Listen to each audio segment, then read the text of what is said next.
খবরটা যদিও একটু হালকা পুরানো, তারপরও বিষয়বস্তুটা এত গুরুত্বপূর্ণ যে কারণে বস্তুত এটার উপর একটা ভিডিও অবতারণা না করে কিন্তু থাকা গেল না।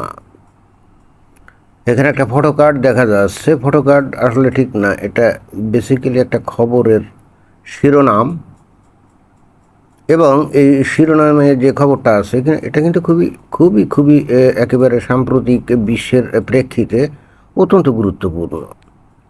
তো কি আছে সেই খবর নিশ্চয়ই আপনারা দেখছেন, যারা আমার ভিডিও শুনছেন এবং দেখছেন। তো ওখানে লেখা কি, যুক্তরাজ্যে অর্থাৎ যুক্তরাজ্যে বাড়ছে ইসলাম বিদ্বেষ, প্রতি 5 দিনে হামলার শিকার একটি মসজিদ। অবশ্যই খুবই গুরুত্বপূর্ণ খবর, তাই না? এখন ব্রিটেনের মতো একটা পশ্চিমা দেশ, যেখানে গণতন্ত্র, বাক স্বাধীনতা, তারপরে নাগরিক অধিকারের মানে ওরা তো বড়াই করে, এবং সেখানে আছে কি ফ্রিডম অফ প্র্যাকটিসিং রিলিজিয়ন, অর্থাৎ রিলিজিয়াস প্র্যাকটিস করার অবাধ স্বাধীনতা। কে কী ধর্ম পালন করলো না করলো এটা নিয়ে তাদের কোনো মাথা ব্যথা নাই। এখন হঠাৎ সেই দেশে কি হলো যে এই সেখানকার লোকজনের মধ্যে ইসলাম বিদ্বেষ, অর্থাৎ মুসলমানদের প্রতি বিদ্বেষ বেড়ে গেল, ইসলাম ধর্মের প্রতি বিদ্বেষ বেড়ে গেল।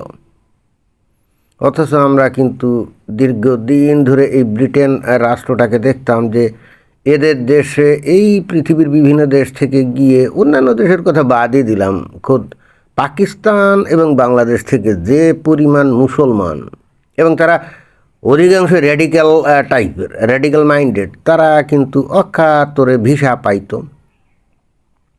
ব্রিটেনের যে হাই কমিশন অফিস, তারা মনে হয় যে দেখেও না দেখার ভান করতো, অথবা অকাতরে ভিসা দিত।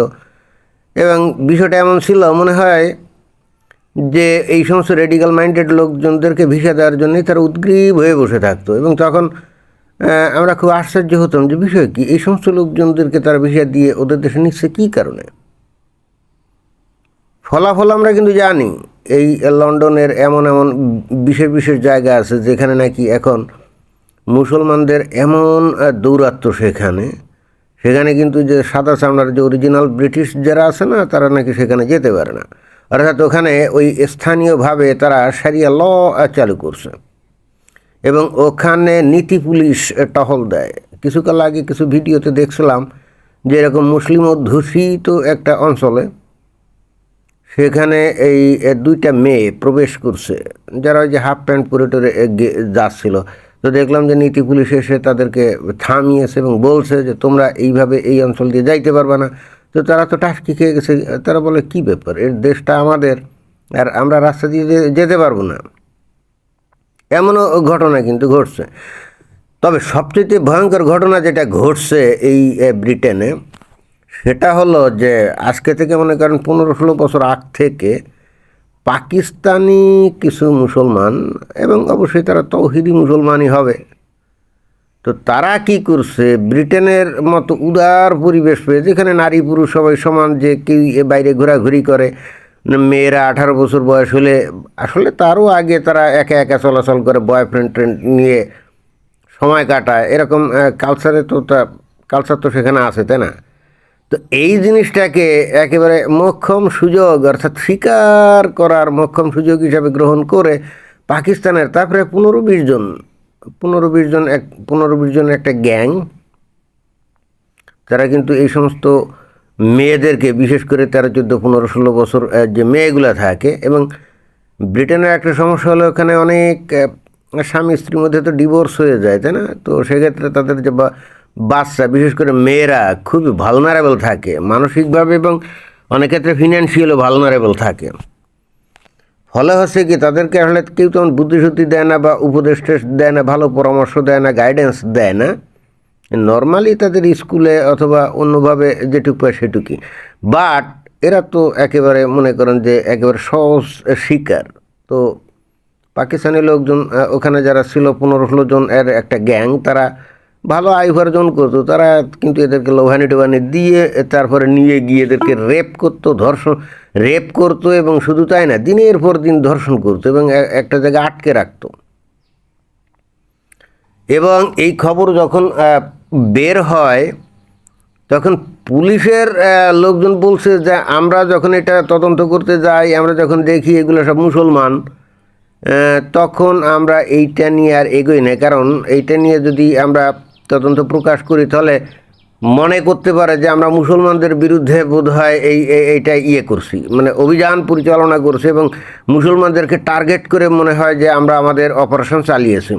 অর্থাৎ will be accused of racism, অর্থাৎ আমাদেরকে রেসিজম এর করা হবে, অভিযোগ দেওয়া হবে। এবং ওই ভয়ে তারা ওইটা কিন্তু ইনভেস্টিগেশন করেনি। পরবর্তীতে অবশ্যই এগুলো নিয়ে ইনভেস্টিগেশন হয়েছে, কারা দায়ী ছিল তাদেরকে ধরা হয়েছে এবং তাদের জেল হাজত হয়েছে, দেখলাম। তো এই ধরনের একটা পরিস্থিতি ছিল। এবং তখন কিন্তু এই ব্রিটেনের লোকজন, আমি নিজে ব্যক্তিগতভাবে ব্রিটেনের আমার কিছু দু একজন বন্ধু ছিল যারা বাঙালি টাঙ্গালি না, ওই দেশি সাদা চামড়ার লোক। তো এরকম একজন বন্ধুর সাথে আজকে থেকে কত 12-13 বছর আগে আমার এখনও মনে পড়ে যে তাদের আমি বলতেছিলাম যে তোমাদের দেশের যে এই যে পাকিস্তান বা বাংলাদেশ বা পৃথিবীর বিভিন্ন দেশ থেকে যে এইভাবে মুসলমানদেরকে এত অ্যালাউ করে, ইমিগ্রান্ট করে, তো একদিন তো এরা তোমাদের দেশের 12টা বাজিয়ে দিবে। যেমনটা দেখো পাকিস্তানে বাজাচ্ছে, যেমনটা দেখো বাংলাদেশে বাজাচ্ছে। বিষয়টা তো তাই, কারণ ওরা তো বেসিক্যালি তোমাদের ওখানে টাকা পয়সা আয় করার জন্য যায় ঠিকই, কিন্তু তোমাদের দেশকে তো, তোমাদের কালচারকে, তোমাদের সোসাইটিকে তো তারা ভালোবাসে না। এই সমস্ত যখন বললাম, সে বলল তুমি রেসিস্ট, মানে তার কোনো আইডিয়াই ছিল না মুসলমান সম্পর্কে, মুসলমানদের ধর্ম সম্পর্কে আর তাদের আইডিওলজি সম্পর্কে কোনো ধারণাই ছিল না। আমাকে বলে তুমি রেসিস্টের মতো কথা বলতেছো। আমি বলেছি না না, আমি বাংলাদেশে বাড়ি আমার, আমি একটা মুসলিম অধ্যুষিত দেশে থাকি। ওরা কী এবং কে এবং ওরা কী আসলে মনে লালন করে আর মুখে বলে, এগুলো তো আমি জানি। তো এখন আমি যে জিনিসগুলো বাস্তবে থেকেই জানি, সেই জিনিসগুলো জাস্ট তোমাকে বললাম। এখন তুমি এটা যদি বিশ্বাস না করো তাহলে তো আমার কিছু করার নেই, তাই না?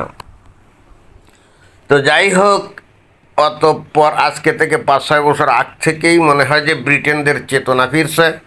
ওই রেসিস্ট হিসাবে তাদেরকে আখ্যায়িত করা হবে এই ভয় আর তারা পায় না।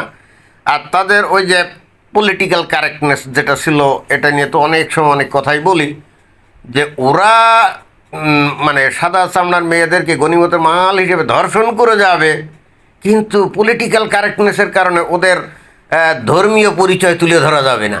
অদ্ভুত ব্যাপার না? আর এই ব্রিটেনের লন্ডনের রাস্তায় রাস্তায় কতবার যে আত্মঘাতী হামলা হলো, তখন কিন্তু পলিটিক্যাল কারেক্টনেসের কারণে প্রথমে ওদের কিন্তু ওই যে ধর্ম পরিচয় বলতো না, বলতো এশিয়ান বংশোদ্ভূত, পাকিস্তান বংশোদ্ভূত বা আফ্রিকান বংশোদ্ভূত, এইভাবে বলতো। কিন্তু বলতো না যে ওরা মুসলমান। মুসলমান যদি বলে তাহলে এটা আবার রেসিজম হয়ে যাবে, পলিটিক্যালি কারেক্ট থাকতে হবে।